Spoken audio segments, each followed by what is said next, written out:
Good afternoon.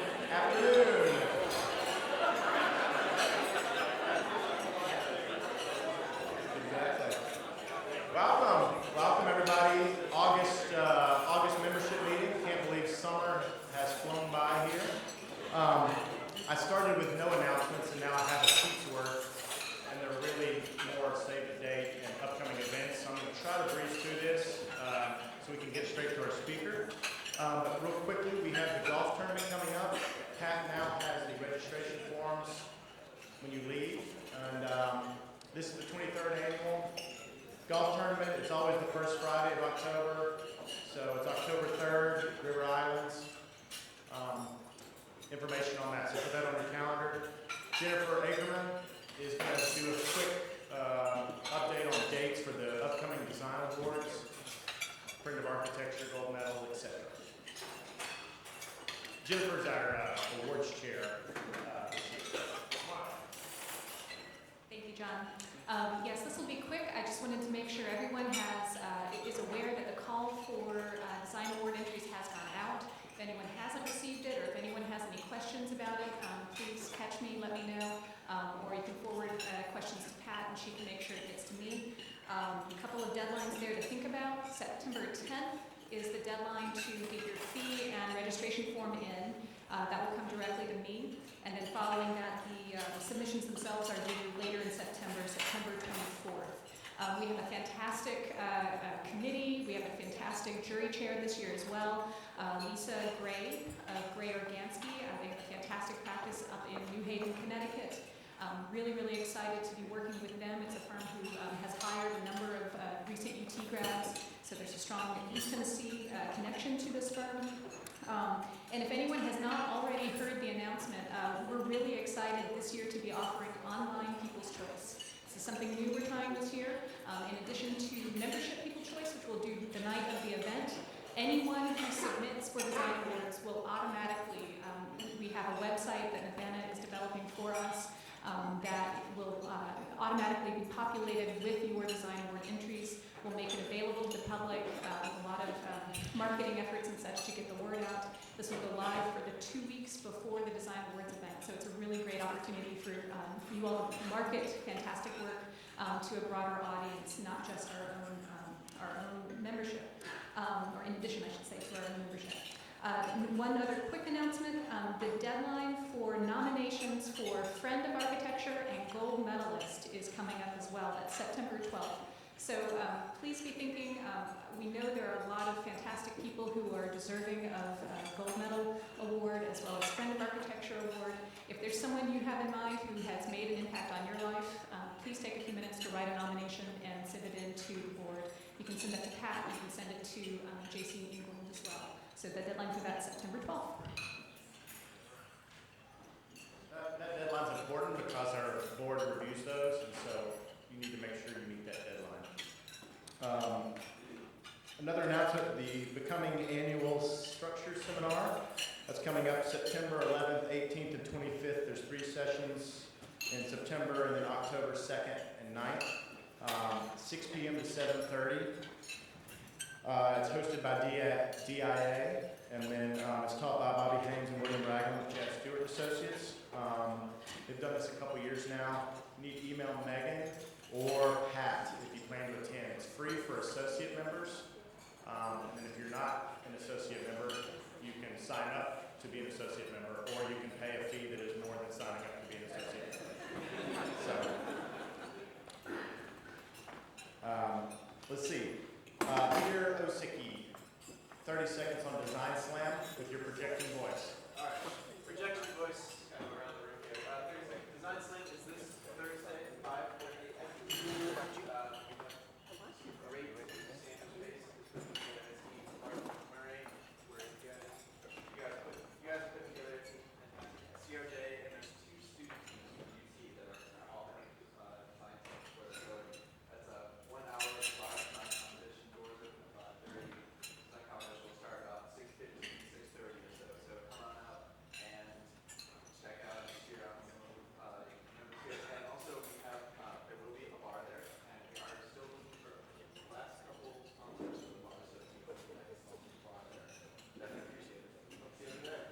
Great, thanks, Peter. Two other quick things. The East Tennessee Community Design Center, some of you guys may have received this little gem of a postcard in the mail. They have in their annual East Tennessee Community Design Center Award Celebration. That's going to be on Thursday, October 16th at the KMA, Knox Museum of Art, 5:30 to 8:30. Mary Linda is in the back, and she's the interim director of the Community Design Center. So you can talk to her if you didn't receive a card or are interested. David Dewhurst is going to be honored, and she's got extras. And then Elizabeth Miller is the executive director of Philadelphia's Community Design Collaborative. She'll be speaking at the event. So that's an upcoming thing. And then AIAS, who we partner with, they are having their first meeting Wednesday at 5:45 in the reading room of the Art and Architecture Building. There's going to be some programs going on. Michael Senna is the president, and he's sitting somewhere right there. So I'm told there's free food. So that's always a plus. Okay, and then one more quick thing. We this year we just voted, the local board just voted for to not increase the dues. So your dues will remain the same on a local level and a state level. The national organization has approved a 5% increase for AIA members and a 2% increase for associate members. So locally, we thought that it was the right thing to do to keep them as they are. I hope them to get good value, and that leads me to our thankfulness for our sponsors. I had you guys pass these around last time.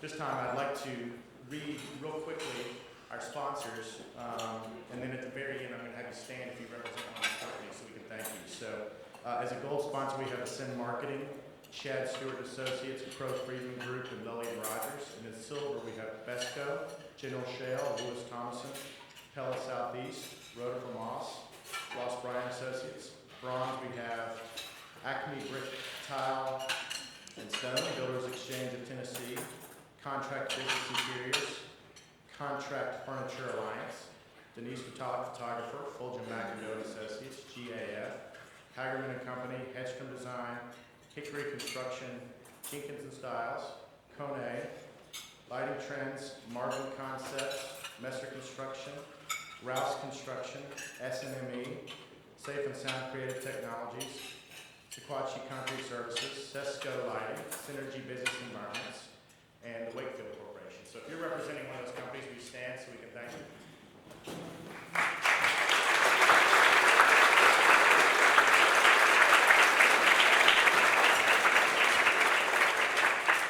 After the meeting, introduce yourselves to these folks and thank them for sponsoring our group here. I'd like to bring up Christina Pint. Christina is on the board, and she's been working with her friend Mark. We've been trying to bring Mark as a speaker. This came up in like January, February, so we're really excited he's here, and Christina's going to introduce him.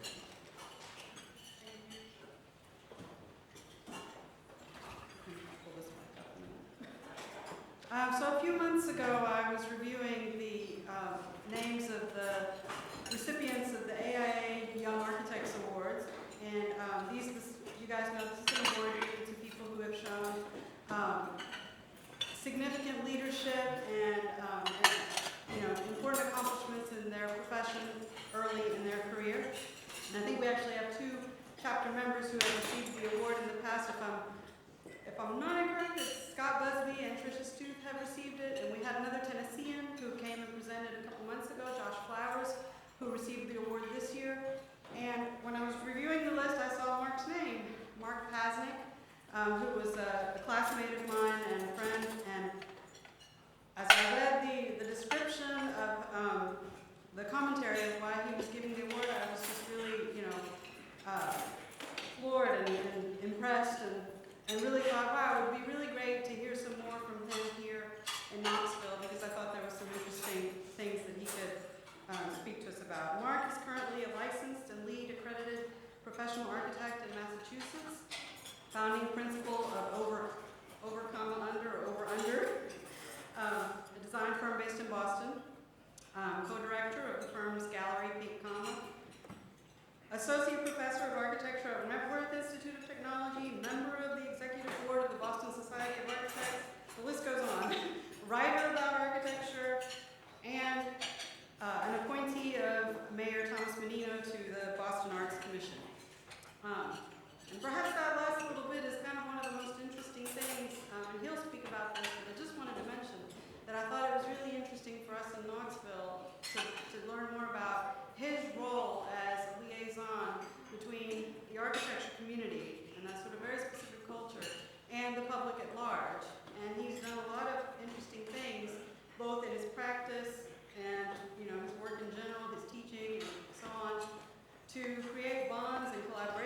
and increase the conversation about architecture between, us and them.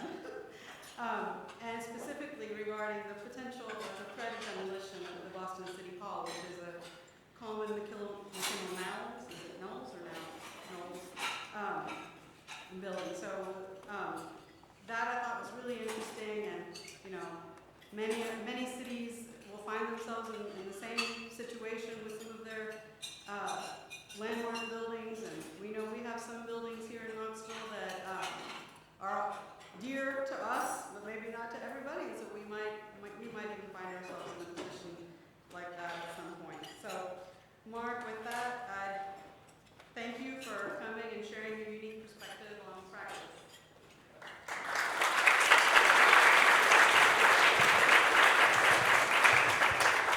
Thanks, Christina, and thanks also to the board and to John and Pat for all the arrangements they made. If you humor me, I've never spoken to a luncheon, so I'm going to do a panorama if you don't mind. It's way too cool. Okay, no moving though, please. Okay, thank you. As Christina mentioned, I'd like to talk a little bit about my practice, and I thought I'd break it down into a couple of different things. First, to just talk about the setup of our practice, which is a little bit unusual in that we do a lot of different types of things, and then to talk about 3 examples of the types of things that we do. The first is exhibits, which is very much involved in public engagement. The second is research, which has a lot to do over the arc of the research with thinking more about issues of preservation, particularly modernism in Boston. And finally, I'll show you that we're actually also architects and we do buildings. So I'll slip that in at the end. I titled today's presentation Form and Format because I think these are sort of the topics that we're often dealing with as in our practice. And the most common question I typically get is why the name Over Under and Pink Comma. And we sort of have a little joke that all 4 of my partners' names would have made the most horrible website ever. D. Oliveira, Castro, Grimley, Elsa Mahi, and Pasnik, like the ugliest names you could have chosen in the world. So, but the reality is that Over Under is something that more positively reflects, I think, the idea of a collaboration, and I think everybody says they're collaborative, every architect claims that they're collaborative. I think we really try to use collaboration as a tool for us to do more than we could normally do on our own. We see it as an active strategy for doing things like engaging with the public or doing buildings that are much larger than we could handle on our own. With that in mind, we kind of started our practice with an expert telling us, a GSD professor telling us that we should find a niche and pursue it, and that to us just seemed really boring, and we decided that we would do the exact opposite of that, which is that we'd like to pursue as many things as possible. And that comes obviously with some problems in that you need a range of expertise, you need to be able to, architects, we all think we can do everything, but the reality is sometimes we can't do things, so you have to connect with the right people, and I think for us that's been a learning lesson in trying to do many things and cross-disciplinary boundaries. Part of this is rooted in my business partners and I, the 4 of us. Each of us comes from a different continent, so we have quite different backgrounds. I'm a Jersey boy, everybody else comes from much more exotic places. We also have a practice that's based out of more than one location. So we are primarily in Boston, but we also, one of our partners travels between Pittsburgh and Doha in the Gulf. So we are constantly dealing with issues of a very, very modest, very small practice, but multinational in a strange way. And how that influences communication, but also how it influences the way we think about practicing in the world. As I think I mentioned, we really set out to do a lot of different things, and for us, scale is one way that we might characterize that. The scale issue is interesting to us because we do work that's very, very, very small, that fits in your wallet, and then very, very, very large, that's the size of city neighborhoods. So in that scale, I think it's been a rewarding experience for us to do everything from the book to the city. So we're interested in small-scale graphic design. We're interested in exhibitions, which happen at a kind of interior scale of space. We're interested in things like houses, the scale that a lot of firms work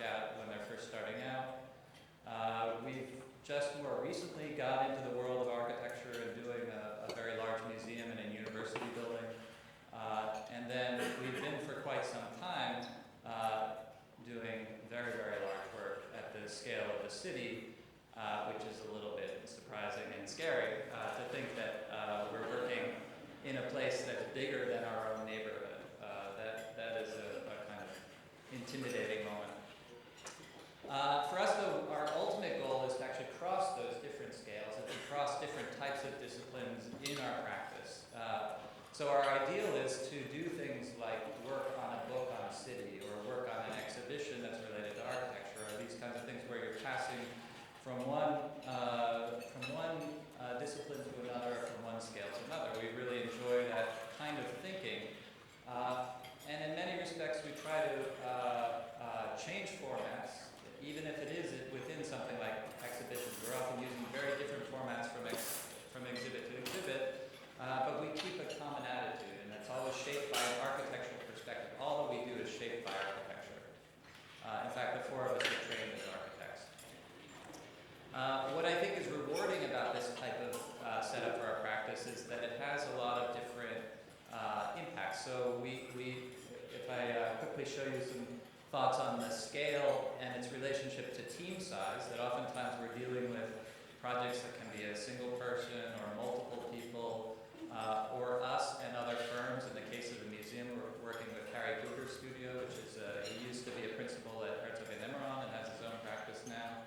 Or the case with the urban work, where you're working with another Boston firm, Util, that came out of the same office all of us came out of. So in many respects, this kind of scale of project also has a commensurate scale with the staff and the organization and the way the office works. It also is incredibly rewarding in terms of the scale of time. So we can complete a project in 3 weeks and have it printed and it's back in your hand, and you see something accomplished when it's something like a book or a business card, something graphic. We can complete a project in 3 months if it's an exhibit, the research and the installation, and you get a sense of it. We can complete a project in 3 years if it's a building, maybe 4 if we're waiting on this museum to fundraise, so it might be 4 or 5 years, who knows. And then with the scale of the city, we're looking at things that are often remarkably long. Sorry. Something that's 30 years. So a really longer than our career time span for our ideas to be implemented. And that range of scale, I think, is in terms of time, is also very rewarding. That there's sometimes instant gratification and there's sometimes very, very deferred gratification. So that gives you a little background on the office. I thought I'd talk about 3 different types of projects that we've done to date, and just 3 samples of them. The first is our exhibits work, and this is, as Christina mentioned, we have our own gallery called Pink Comma, and it's an outreach of the office where we get a chance to engage with the public, but mostly the design public. And then we've also worked with the Boston Society of Architects on their gallery, which is meant to create outreach to the larger public as a whole. So that's the first category. Second is research, and I'm going to specifically talk about our research on concrete modernism in Boston, which is a book we're working on now with Monticelli, but it's been a 5-year-long project that's included things like landmarking buildings, exhibits, all sorts of activities. And then the last I'll show you is a building that we're doing in Guatemala for a museum. So just beginning with the exhibits, the gallery has allowed us, we've done more than 30 exhibits now.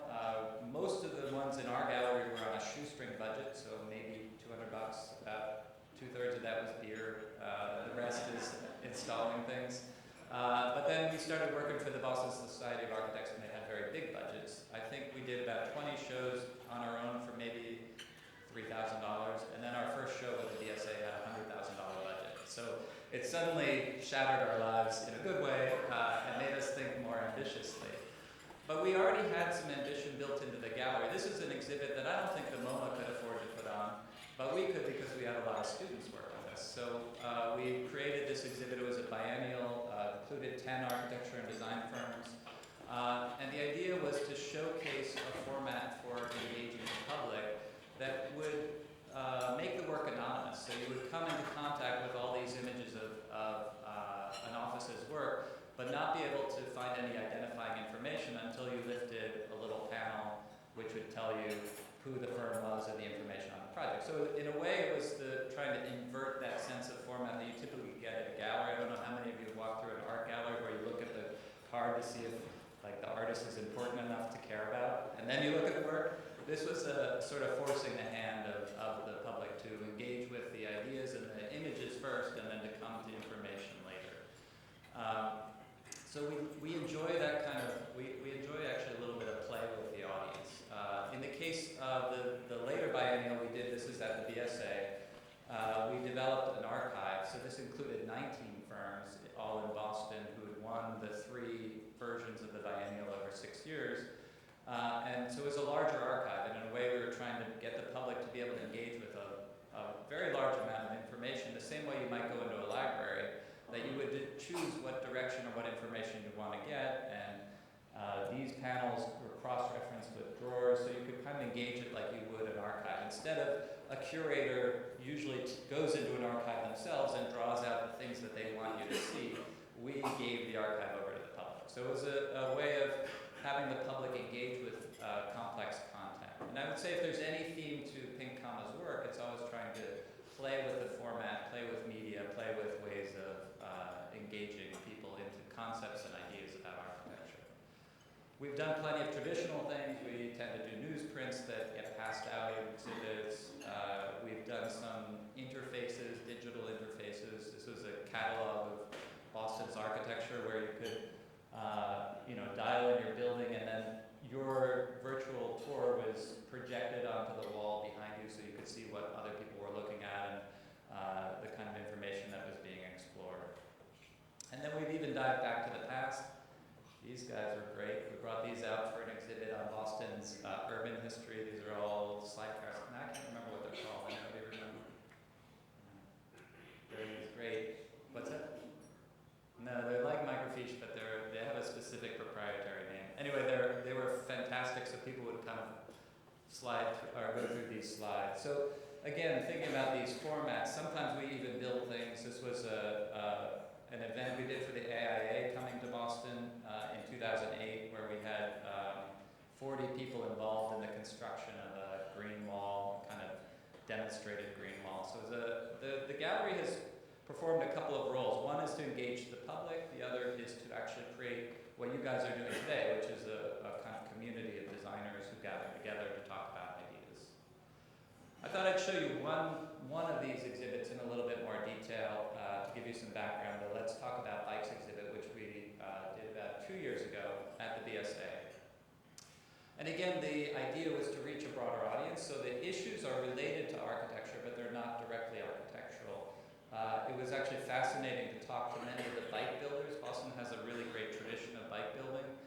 And many of these people they spoke in almost the same language as we do about detail, about material authenticity, about some of these kinds of ideas that are very familiar to us, but they're dealing with them on a machine that's much smaller and much more precise, or at least more precise than our buildings, I guess. Maybe some of you have more precise buildings.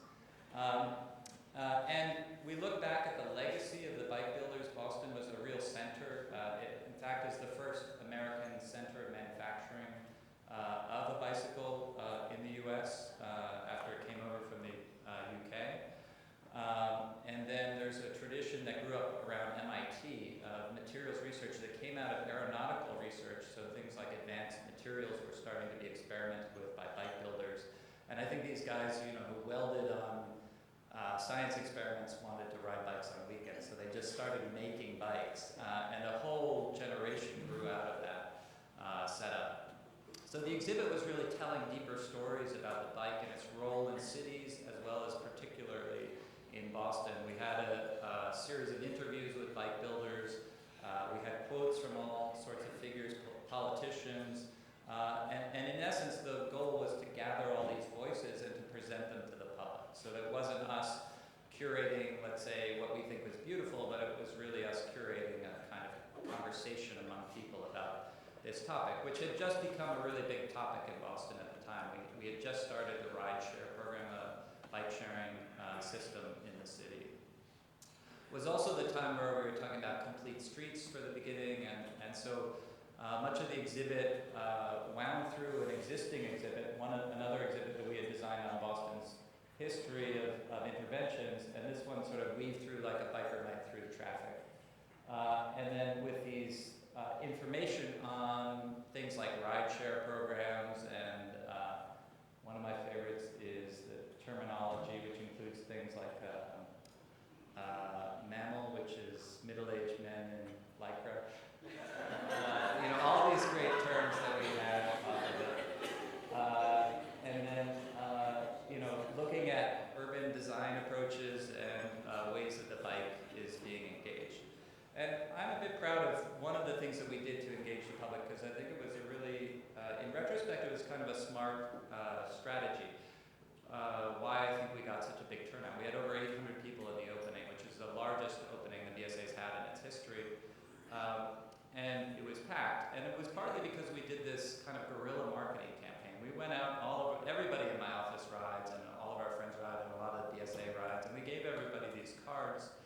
hand out about the exhibit, and it drove them to a website where they could input their own voice as to why they choose to ride. Why do you ride was the question that was asked.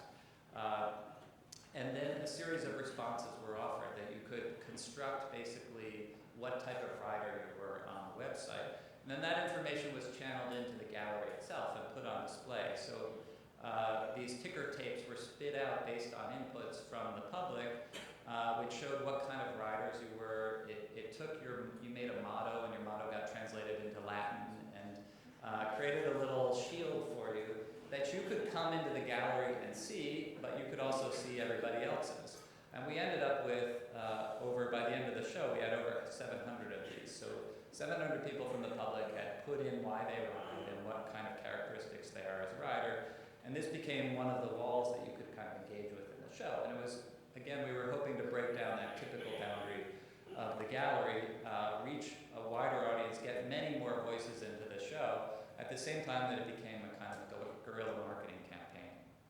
The end result was, I think, an incredible collection of architects who got to look at bikes, as well as bikers who got to look at architecture. And what we would, maybe in an unscientific poll, claim is the largest number of tattoos that were ever in the BSA space over its entire 125-year history. I don't think there have been more tattoos than that one night. And for me, the fun of it was looking at who showed up. So young and old, somebody, bike chopper gang guy in his, denim jacket, and refined architect in her cocktail dress. Like, if you can reach that breadth of audience, you've done your job, I think, as a curator. So for us, that was a great experience, really great sense of community and outreach. And it kind of accomplished a lot of the things that we've always wanted the gallery to accomplish in one show. In terms of thinking about the next aspect of our office, the idea of research, we have been working for 6 years, I guess, on what we call the Heroic Project, which is a now turning into a book project, but it's been exhibits, it's been many other things, looking at the collection of buildings that were built from 1960 to 1976 in Boston. And we kind of bracket it that way because of the arrival of Ed Loeb, who was the head of the Boston Redevelopment Authority in 1960, and the opening of Faneuil Hall Marketplace, which sort of symbolizes a shift to a very different set of interests for the architecture community. And Faneuil Hall was really the first festival marketplace in the US, so it really symbolizes a big shift. Now, you guys have a building from 1982 that still is in this language, and that sort of surprises me because it's very rare that it happens after the mid-70s. And I also know you're pretty good at understanding what concrete can do. This is the Norris Dam, which Christina took me to yesterday. Phenomenal place to be. We started the project in, I think it was 2006. It was actually the first exhibit we did was on Boston City Hall. The mayor had said he wanted to either tear it down or move out, and for many architects, it's the most important building in Boston, or one of maybe the most important buildings. There's a few other great buildings, but it's certainly the most important contemporary building in the city of Boston. And so we wanted to look at the issue, and in fact, we were commissioned by Architecture Boston Magazine, which is a part of the AIA, the BSA's magazine, to do a series of studies. So 6 young firms did studies, and then we exhibited those studies in our gallery. And the idea was to recognize that these buildings are not likely to be restored as we might a precious historical artifact, but in fact that they might need some transformation and they might need some fresh thinking, but that they have good bones and they have real aspirations behind them. And that kind of launched our project, which has included exhibits, a website. We even did some merchandising of City Hall stuff to try to look at this tradition. In particular, Boston, I think, is a symbol of a larger tradition which spans the globe of what people know of as brutalism, but we're trying to rebrand as in a different term, and I'll get to that in a minute. But Boston's unique. It has more than 150 concrete buildings in a relatively dense center because of several historical factors. The city had grown had barely grown over the course of the 3 decades prior to 1960. because of skirmishes between the Irish Catholic political community and the Protestant Brahmin financial community. Neither side trusted each other, so nothing got built for 30 years in the city. And suddenly in the 60s, there was new leadership, and it was clear that you could invest in Boston. And Government Center, the central complex of the city, was a part of that. So it launched a huge growth of the city. The institutions, the universities, museums, hospitals, all these sectors grew all at once. And Ed Loeb, who was the head of the BRA, liked concrete. And he saw it as a kind of term for the new Boston, what was called the new Boston at the time, and a way to create a new vision for a place using a new language. So what's fantastic, the city has an incredible collection. These are the drawings that we've been producing for the book, axons of all the buildings, but it reads as a kind of laundry list of some of the best architects in the world at the time, all building these buildings in Boston, and building some remarkable works in different kinds of approaches. So something like City Hall by Coleman McKinnell, Gropius's firm TAC building JFK, Pay's firm and Aroldo Casuta building the Christian Science Center, Breuer doing a school, Jose Luis Sert doing many, many buildings across the city. This is BU. And of course, Le Corbusier building the only building in North America of his work. So it has a remarkable collection, and we think that it's a misunderstood collection. All of these buildings are generally hated by the public. I mean, unbelievably hated, especially City Hall. But the public doesn't give them much credence. It's easy to dismiss something without understanding it. It's a lot harder if you understand some of the aspirations behind it.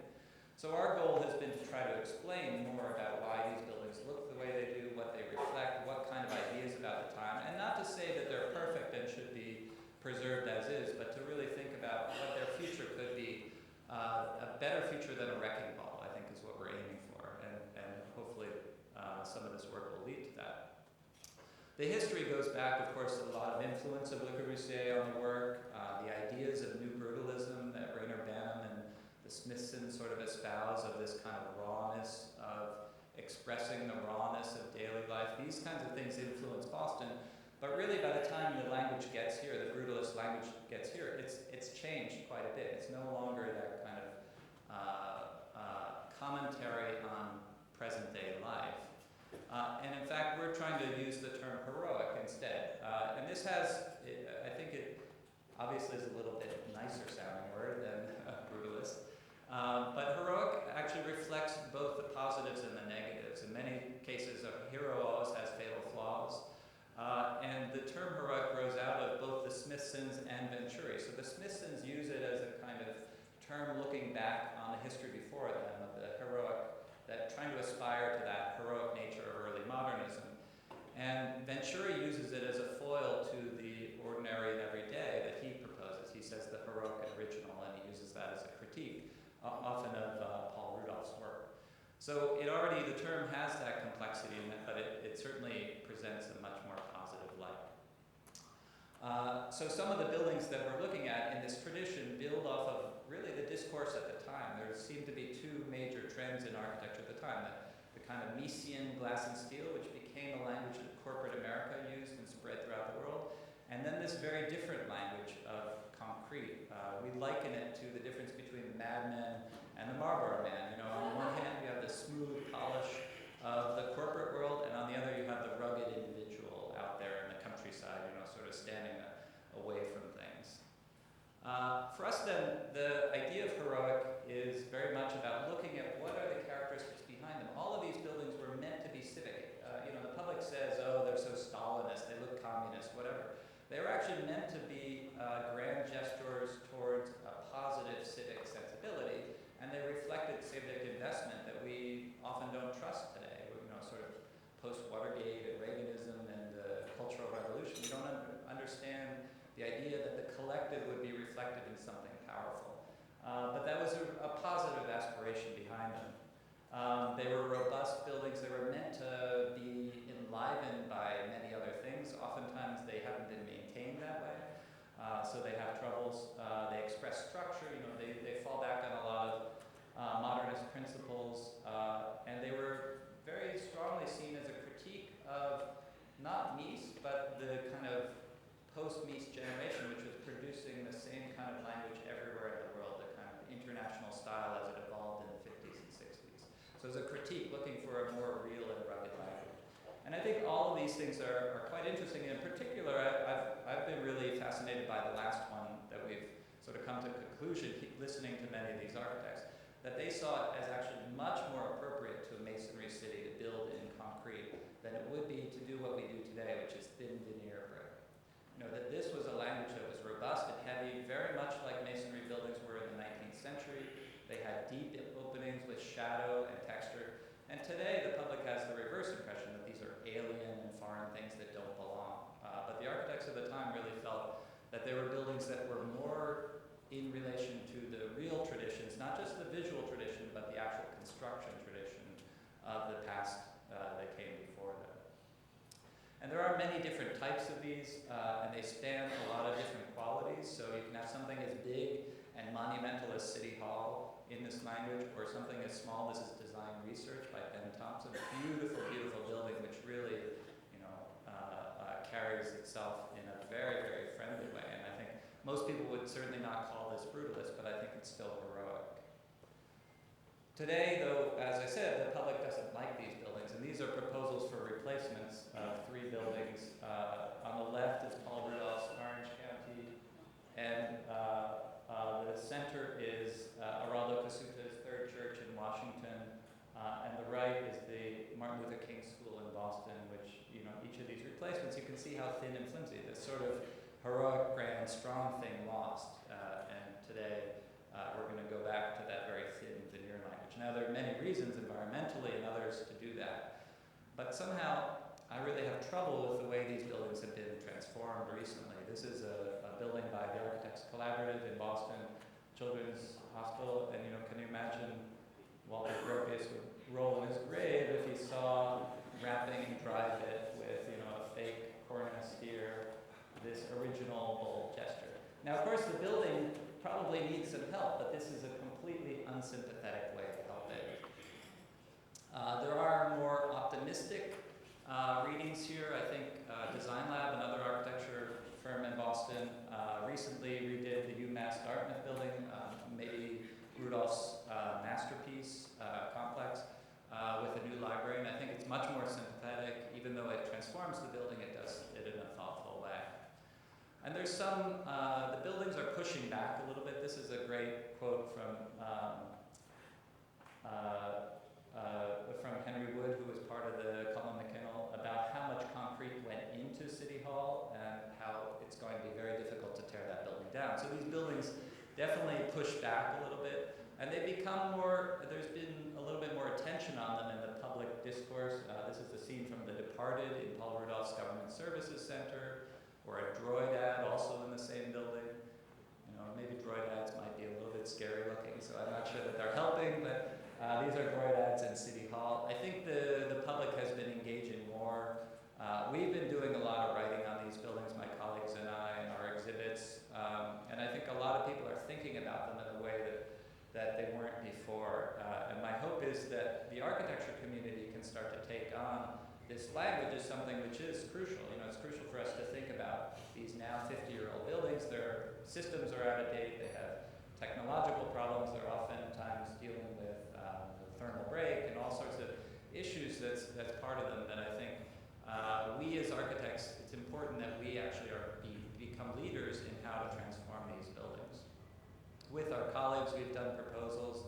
I've been doing a series of studios in London, and now I'm going to do a studio in Boston with another group of colleagues looking at these buildings. And in fact, the studio in Boston is going to include the owner of the building. We're working on Paul Rudolph's Government Services Center with a state agency. Imagine that, a state agency who wants an academic institution to look at their project and envision how it could become better in the future.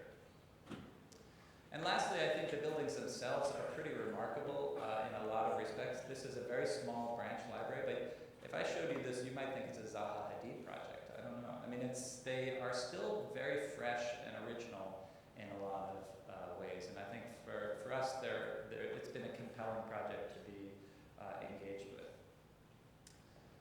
The last piece of our practice I wanted to show is the architecture side. I promised I'd slip that in. And I think you can see a little bit of influence here, that certainly this is a monumental building. This is a museum in Guatemala City, which we've been working on for about 2 years. It's been on hold for a year now while the client fundraises. And the client is a private and state consortium. And the building, again, this is in collaboration with Harry Guger's studio of Switzerland. The building will house an incredible repository of art from the Maya period, and some wonderful artifacts, tapestry, some textiles, as well as many stone artifacts. And the government's involved because they think they can increase tourism. I think there's still a kind of remaining Bilbao effect in the world. And so for us, that's been part of it. How do you make this into something that is expressive and strong and recognizable and also connected to the place in many ways? And we've tried to do that. The site that the client gave us is right next to the airport, so it has a kind of presence from the arrival of the tourists, but it's also meant to engage the locals. And there's ways in which a lot of the space is free because people from Guatemala don't have the same income levels that the tourists have. So the site you can see is actually at the end of an axis. This is an axis of existing museums, including pyramid-shaped children's museums, which is a little bit cheesy. And we're trying to pick up on some of the ideas of the Mayan tradition, but do so in a very contemporary way. So I'll go through these pretty quickly, but the site has a connective kind of sensibility.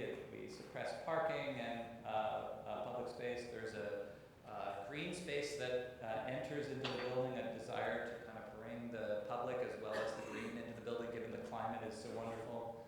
And then a series of kind of penetrations into the building that bring light and air. And so from a sustainability perspective, a lot of the building's floor plate is actually unconditioned. The climate is so perfect. Even the works of art are better served by being in an outdoor environment than they are by coming into storage that's cooled and then placed outside, or kind of moving from place to place. So in some respects, the building has that capacity to be sustainable because it's the perfect location for it.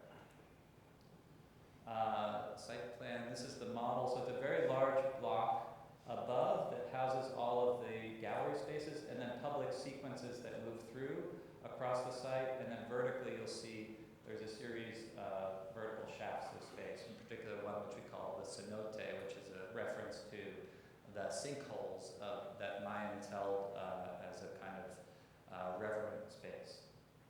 This is the idea, again, of sort of discovering this monumental piece with large blocks, recalling maybe a bit of the language of Mayan architecture, but not literally.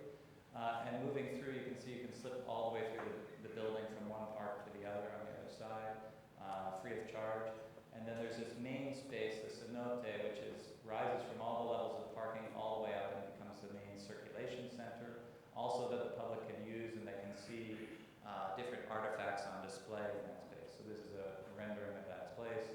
A series of pools, so the water is collected on the roof and comes down through these pools and then reused in cisterns down below.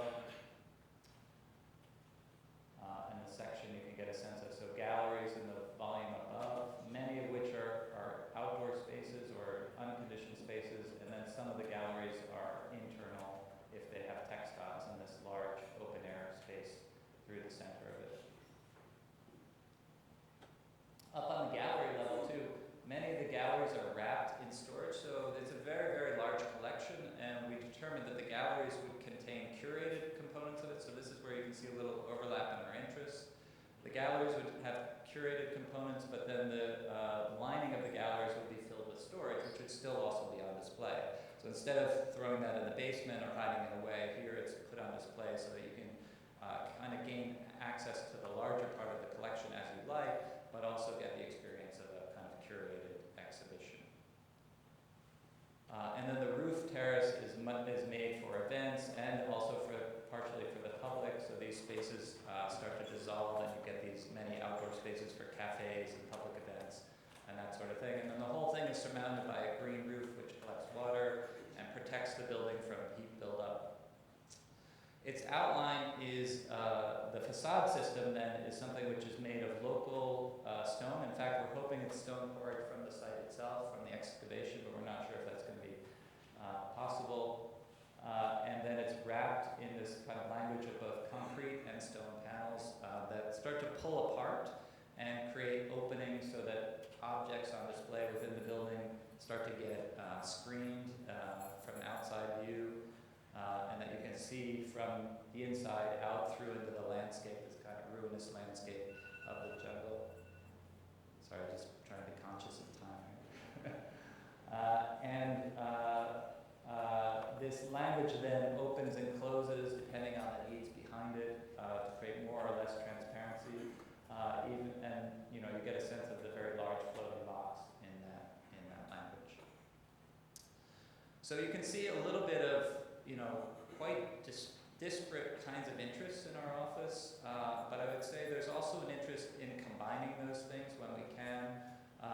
So I'll just show you two very quick things that we've been working on. This is a building in the Middle East, which I can't say anything about or show you anything more than this one image, but it's a concrete screen around an existing building that transforms the energy levels used, and of course it comes with a kind of reference back to the scales and proportions of the things we've been looking at in our research, but we're using a tensile system of stone that's contained within it. So each of these is a vertical fin, very, very thin of stacked stone that's then placed into tension. Really, I think it's going to be a great kind of awakening of some of these languages, and it makes a series of spaces around the building, so public spaces outside. And then at the very large level, I mentioned that we've been doing urban design. This is the central business district in Abu Dhabi, which we've been working on for several years. We do the architectural guidelines. Other people have done the master plan. But again, if you think about the scale of this, so these are the two buildings I just showed, the university building and the museum. And then this is the size of the central business district overlaid on Boston's map. And our office is right there. So, thinking about that giant scale also includes us having to think about very small scale. A lot of the architectural guidelines have to do with how do you take the language of what developers want to do, which is all really flat glass reflective buildings, and make them more environmentally sensitive, more sensitive to the kind of region's traditions, more contemporary, more aggressive in terms of having a kind of contemporary vocabulary that the client wants to create a better sense of public space. And so we've been developing things like details and approaches at the very small scale in order to build back up to how do you make a whole new city out of a language like this.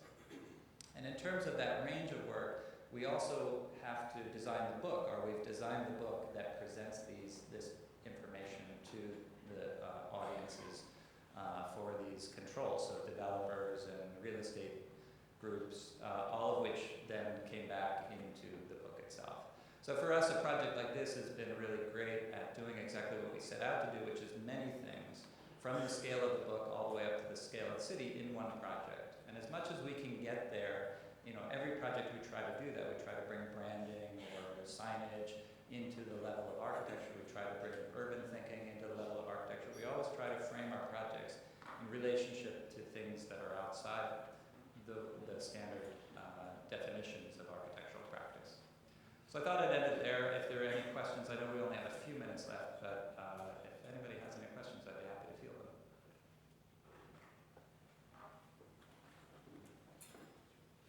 What size is your work? Right now so there are 4 partners and we have 5 employees. We've had as many as 8. We've never been very big. And we also have a little bit of a constellation of other people who participate in the office. So the book we're working on is with a colleague who's at MIT, and he's often a co-curator, and we have several other people who sort of float through the office who are academics. So we've been as many as 16 people in the